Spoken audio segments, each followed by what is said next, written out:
Hi guys, it's Lindsay. Welcome back to The Wandering Reader. Today I'm going to be doing my July wrap up. It's a little bit late, or a little bit later than I would normally put it up, but I've only just got back from holiday, so we got back from holiday a couple of days ago. We went at the end of July, so I was sort of still in the middle of a few books, so I couldn't post it before I went, so I decided to post it afterwards. So yeah, hence why it's a little bit late, but can't be helped.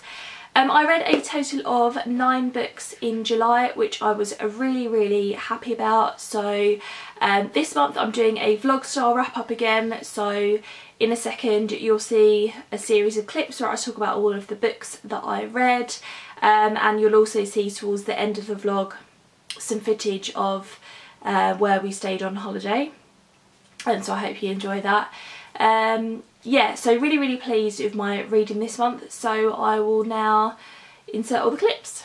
Hello everyone, it is Sunday the 1st of July and I finished listening to Gentleman's Guide to Vice and Virtue by Mackenzie Lee. I listened to this on audiobook. I got a copy of it from my library, so I've been looking forward to this one coming in because lots of people have raved about this book, and with good reason.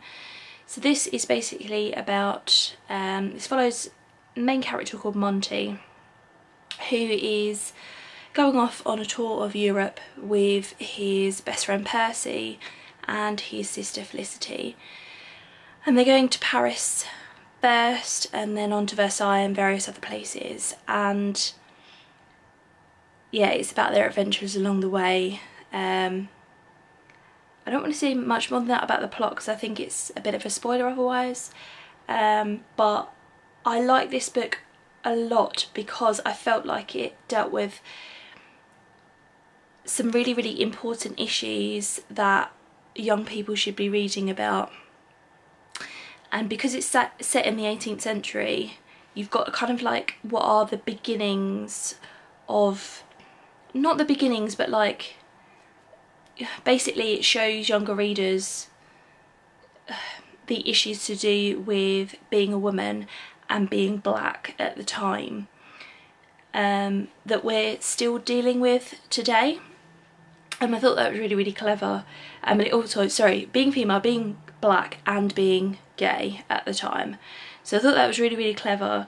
I felt like it had a lot of really good commentary, really healthy commentary on those topics that made it a really important read for young people. So I also thought that it drew a lot of parallels with Frankenstein, because I was sort of thinking about the commentary that it had in it on science and sort of playing God and that sort of idea. And I thought it would be a good one to recommend to students in terms of sort of like wider reading. If they're studying Frankenstein, then they might want to read this as sort of like a book with similar themes, but then it gives you a good bit of context to do with the 18th century as well.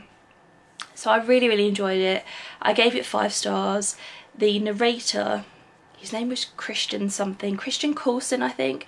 He did a really good job of sort of portraying the class and the status of the characters, and he had different voices of different characters, so you kind of knew who was talking at the time. And yeah, I was captivated by his narration. Thought he did a really good job, so I would definitely recommend this, both to read in print form and to listen to the audiobook of, and like I said, I gave it 5 out of 5 stars. Hi guys, so it is Tuesday the 10th of July and I finished my second book of the month, and that is Shiny Broken Pieces, and this is by Sonia Charapotra and Donielle Clayton. This is the second book in the Tiny Pretty Things duology, and it is a YA duology about a ballet school basically. I quite enjoyed this series actually. Like I said, it's about a ballet school. It's about both boys and girls that go to this ballet school in New York called the American Ballet Company, I think it is. and just about their experiences of being in the top 2 years of that school. It's quite cutthroat and there's a lot of bitchiness that goes on between the girls, but I quite enjoyed diving into the world, and the second book was very enjoyable, just like the first one was. I gave both books in this series 3.5 stars, so would definitely recommend them. If you like YA contemporary, if you're interested in ballet or dancing or that sort of thing, I think you would enjoy these.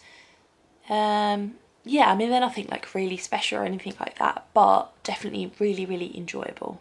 Hi guys, so it is Sunday the 15th of July and I've finished book number 3, which is These Violet Delights, and this is by Victoria Namkung. This was my booktuber recommends pick for the month. I finally got around to reading one, and Amanda from Cook Read Create recommended this one. This is a story about a girl who is interning at a newspaper in, oh, I don't know where it is. Does it say? Oh, Los Angeles. Yeah, Los Angeles, LA. And she writes this article for the paper about a time when she had a somewhat flirtatious episode with one of her English teachers at a very prestigious private school that she used to go to. One that was, and this, what happened between her and the teacher was completely inappropriate, and yeah, the school kind of just brushed it to the side and didn't really do anything about it. And then when that article goes out, it sparks other people coming forward and saying that similar things and worse things happen to them. And it's basically about how they go after this teacher and kind of get justice, I suppose. It deals with a lot of, it has a lot of commentary in here on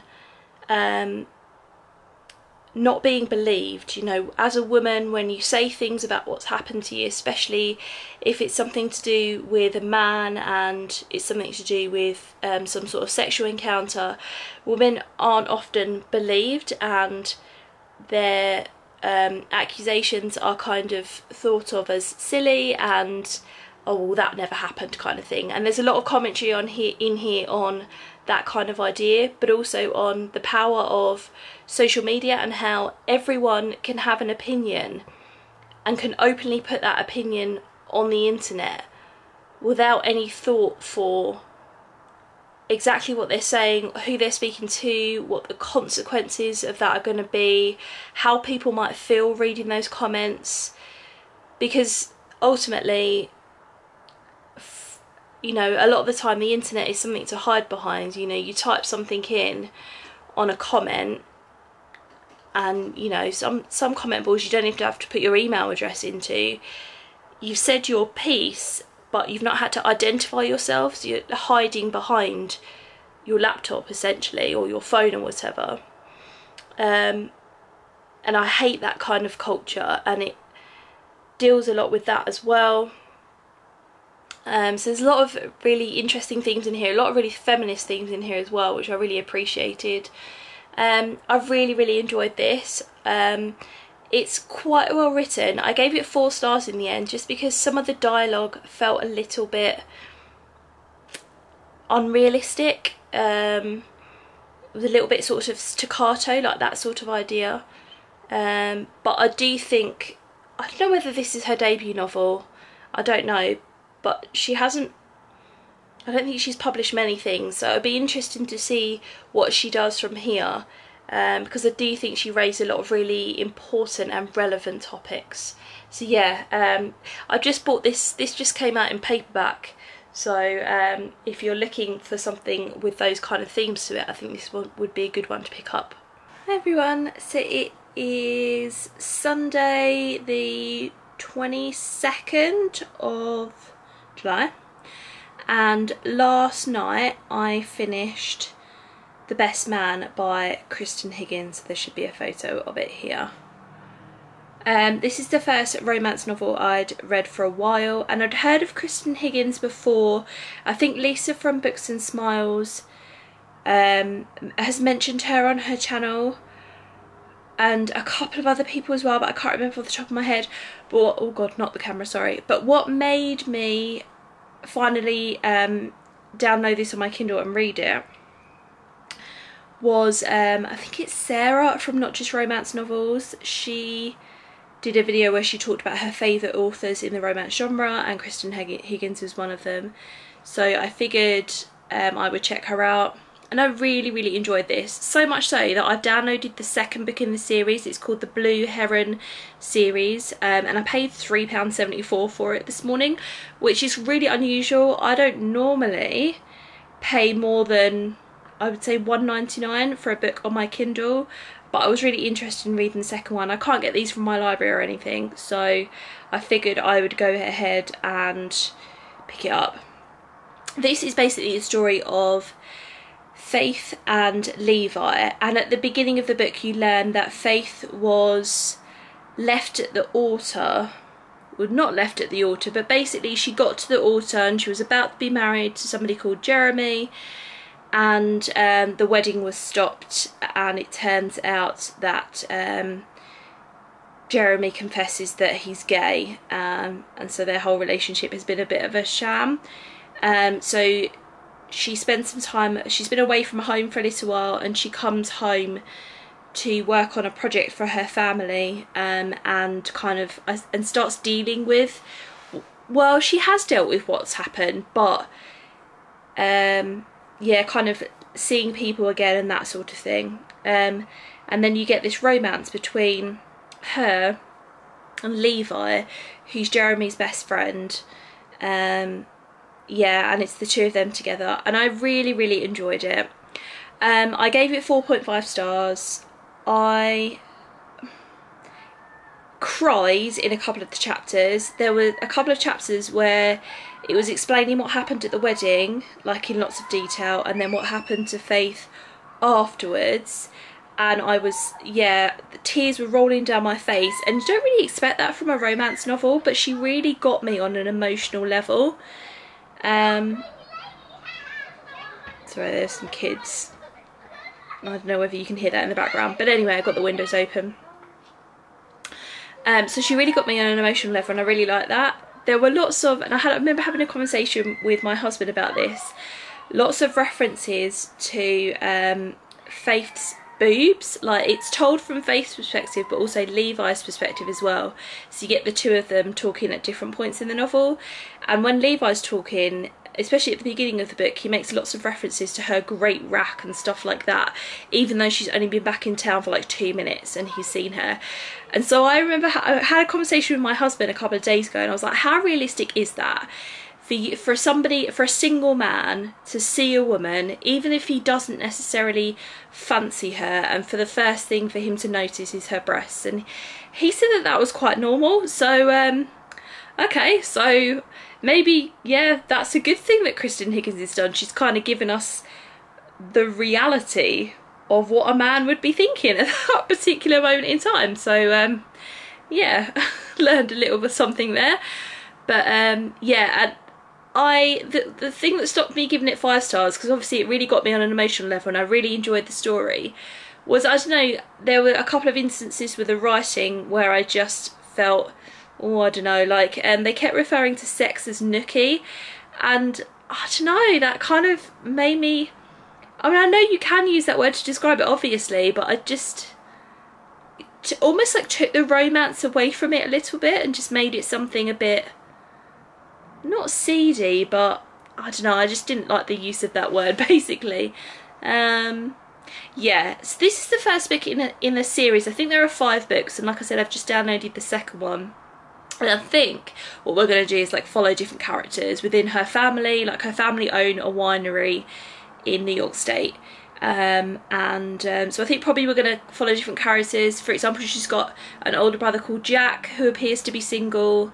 She's got an older sister called Honor who appears to be single, and there are other characters like that, so I probably think we're probably going to follow some other characters. So yeah, we'll definitely be picking the second one up of those soon, and would definitely recommend it. Hi guys, so it is still Sunday the 22nd, did I say, of July, and earlier on this evening I finished How to Go Vegan. I don't know whether this is, doesn't say who the author is. Hold on a second. Oh yeah, no, it did say it in the back, didn't it? Hold on, I'm so disorganised. Kate Schuler. And this was a book that was brought out in January of this year, I think, or maybe it was last year. And it's inspired by the Veganuary movement, which is a sort of thing that they do in January to sort of challenge you to go vegan for a month, and this book is basically just explaining the benefits of going vegan, or sort of eating less meat products and animal products basically, and the reasons for it and the benefits and the myths behind it, and then there were some recipes in here and stuff like that. I found this really informative. I said when I put up my library haul, that would have been a few weeks ago now, I would have thought, that I'm not necessarily looking to go vegan, but I am looking to be a bit healthier and eat perhaps more of a vegetarian diet. But this, yeah, was really informative, and I've tabbed it just because there are a couple of websites that I want to look at that it recommends. So before I take it back to the library, I'll check those websites out. There are some recipes in here that I might kind of sneakily take, write down or take photos of or whatever. And yeah, I would definitely recommend it if you're somebody who's perhaps intrigued about that sort of lifestyle, or just wants to know more about it, or perhaps you're looking to go vegan yourself or to eat less animal products. Then it's a really good introduction. It's really short, it's only about 150 pages, and that's why I've read it all today. Literally, yeah, picked it up this afternoon at some point, and took me maybe 2 or 3 goes to read it. Really quick, really accessible. Yeah, definitely recommend it. I've put on hold at the library Eating Animals by Jonathan Safran Foer, I think it is, as a book that it recommends in here to read, and another one about How Not to Die by this doctor, and then it mentions another book which I put on Amazon, which is Why We Love Dogs, Eat Pigs and Wear Cows, which is an interesting title. Just books to kind of delve a bit more into the subject basically. So I will definitely be using a few of the tips in here, the recipes in here, checking out the website, that sort of thing. They've got a Facebook group, so I signed up to the Facebook group. There's a Twitter page, and like I said, there's a website with lots more information on it and stuff like that. Yeah, so really enjoyed it, gave it 5 stars. Yeah, would definitely recommend it. Hi guys, so it is Tuesday the 24th of July, and I have just finished listening to the audiobook of, I've got to find the title, hold on, it's a longer title. Where Am I Now? True Stories of Girlhood and Accidental Fame, and this is by Mara Wilson. So this is, it's a little bit dark, sorry. This is Mara's autobiography, I suppose. I really liked Mara Wilson as an actress when she was a child. I love the film Matilda. I just recently watched it actually, or rewatched it I should say, maybe on Saturday. that kind of, I think because I was listening to the audiobook as well, and it kind of intrigued me. But yeah, so this isn't a particularly long audiobook. It was about 7.5 hours, so a good one to pick up if you're looking for something a little bit shorter. And like I said, this is her autobiography. It isn't narrated by her, which I thought was a bit of a shame. I can't remember the name of the narrator. But yeah, I thought that was a bit of a shame just because of obviously her creative background. It would be nice to hear it from her voice, but alas we didn't. And I was expecting this to focus a lot more on her acting career, and it didn't, but I wasn't disappointed by that. It talked about her acting career when she was a child and the different movies that she was in and how she got into it.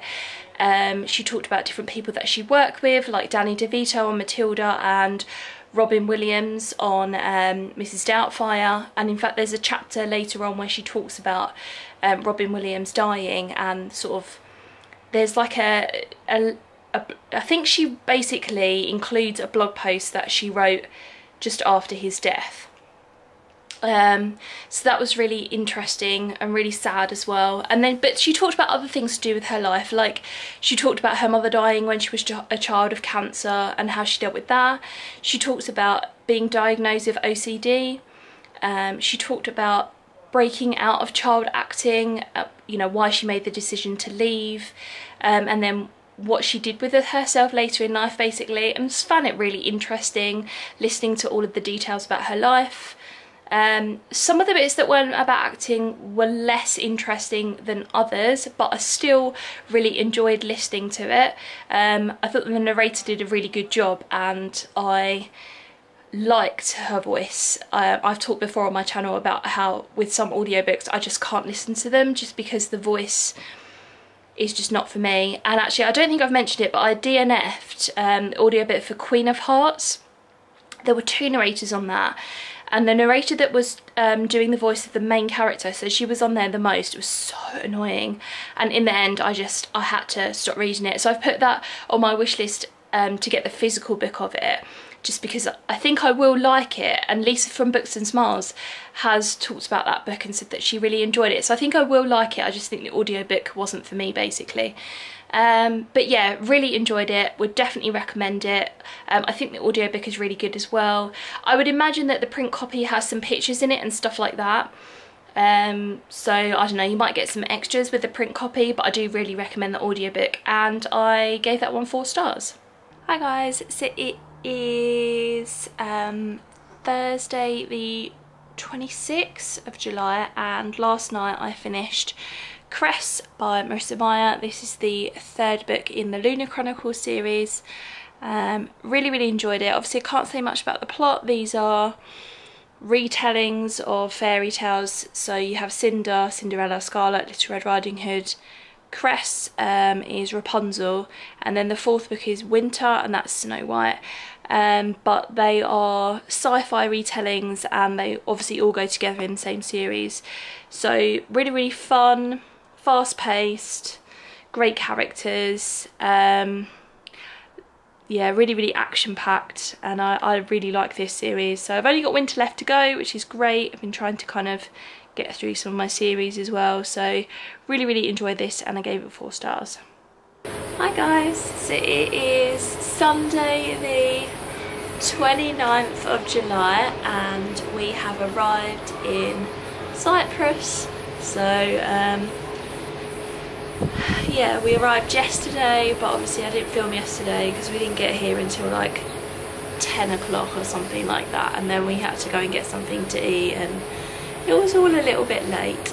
But yesterday, I'm just reaching down for my book, I did finish on the plane Down Among the Sticks and Bones by Shannon Maguire, which is the 2nd book in the Wayfarer series, I think it's called. And this story is focused on Jack and Jill, who feature in the 1st book. And these are quite short, they're quite clever, and I like the way this one, there was some commentary on this one on gender and how society and our parents and the way that we're brought up influences like the way that we're pigeonholed, I suppose, or the roles that we take on or that we're forced into or whatever. So I quite like the commentary on this one. Because they're quite short, they're never going to be anything really deep or anything, but I quite liked picking up a shorter book, so I gave that 4 stars, or I will give it 4 stars. I haven't updated my Goodreads yet. But yeah, I thought I would show you a little bit of a panoramic shot of our room. So I'm just going to switch you around. So this is the view off of our balcony, and it basically looks onto next door's hotel. So yeah, that's their pool, but you can see the beach in the background, and then our pool is just round the corner here basically. So they call this room a limited sea view, although you can see a lot of the sea, but I suppose you can't see the pool, which yeah, we were able to see the pool last year, but you know, whatever. So and then this, I'm just standing on the balcony at the moment, so this is our room, and there's Stefan. Say hello, Stefan. So I'll catch up with you guys later. This is the pool, or one of the pools anyway.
Hi guys, so it is Tuesday the 31st of July, and I just finished my, what I think is my 9th book of the month, and it is White Chrysanthemum, and this is by Mary Lynn Bart, and this is the story of two sisters who are separated when they're quite young. And it's set against the backdrop of it's set in Korea, set against the backdrop of when the Japanese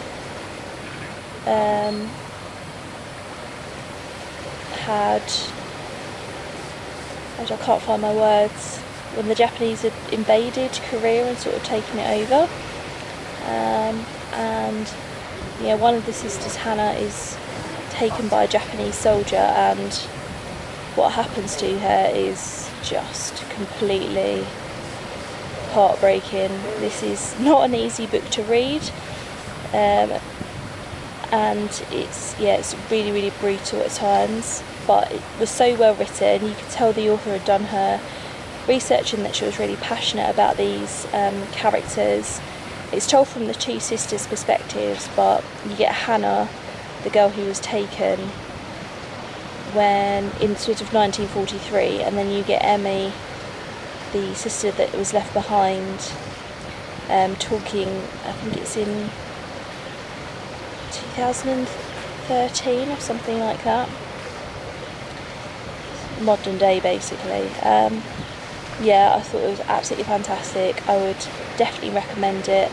There are a lot of trigger warnings in here though, so just bear that in mind, but beautiful story, beautifully told, heartbreaking story, and I had to give it 5 stars. So there you go guys, they were all of the books that I read in July. Like I said, I had a really good reading month, really pleased with all of the stuff that I managed to read in July. As always guys, I'd love to have a chat with you in the comments below. Have you read any of these books? What did you think of them? And what was the best book that you read in July?